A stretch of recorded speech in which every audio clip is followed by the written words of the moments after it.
There is a specific type of plant failure that happens in kitchens and nowhere else in the home, and understanding it changes which plants belong there. The living room window gives a plant consistent light from a consistent direction. The bedroom is stable in temperature and humidity. The kitchen does none of these things. It spikes in temperature when the oven runs, drops cold near the refrigerator, creates steam humidity from boiling water and then dries out completely under air conditioning, and offers light that gets blocked by cabinet doors, appliance placement, and the fact that a working kitchen is arranged around the needs of the cook rather than the needs of any plant sitting in it. The 10 plants on this list did not become kitchen plants because they tolerate difficult conditions. They became kitchen plants because the conditions they evolved in happened to resemble what the kitchen provides. That distinction matters because tolerating something and being suited to it produce different results over a growing season. Chinese evergreen covers more environmental range than any other kitchen-viable species. It grows adequately in the low light of a north-facing kitchen window that sits partially blocked by cabinet overhangs, and it grows more vigorously in the medium light conditions of a brighter east or west exposure.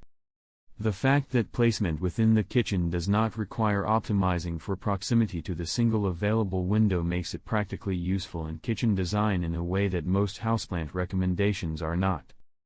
The foliage comes in green, silver, and red patterned varieties that provide genuine visual interest rather than the plain green that characterizes most low light tolerant species. Peace lily produces white spathe flowers in low light conditions where most flowering houseplants refuse to bloom at all. The flowering is not spectacular in the sense of a garden orchid or a dahlia, but it is genuine, and a white spathe flower in a kitchen window against dark cabinetry provides a visual interest that purely foliaged plants cannot offer.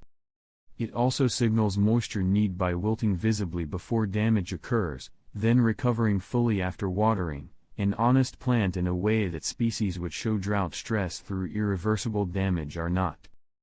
Heartleaf philodendron maintains growth in kitchen temperature variation that produces cold shock damage in more sensitive tropical species. Positioned near the refrigerator where temperature cycling is most pronounced, it continues growing while a monstera or fiddle leaf fig in the same position would decline rapidly. Now here is something that most kitchen plant guides skip over entirely. All of these plants, given sufficient light and correct watering, will eventually stall in growth and begin to look tired regardless of how well sited they are. This happens because the potting medium they came in was never going to feed them indefinitely.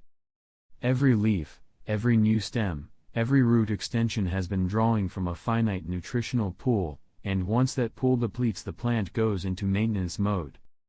Miracle-Gro water-soluble all-purpose plant food added to the watering routine at half strength, once every 3 to 4 weeks, gives these plants the immediately available nutrition that keeps them producing new growth rather than just holding on. You will notice the difference in leaf size and color within a few weeks of starting it. The link is in the description. And once you see what consistent feeding does to a plant you thought was doing fine, you will understand why it belongs in the routine.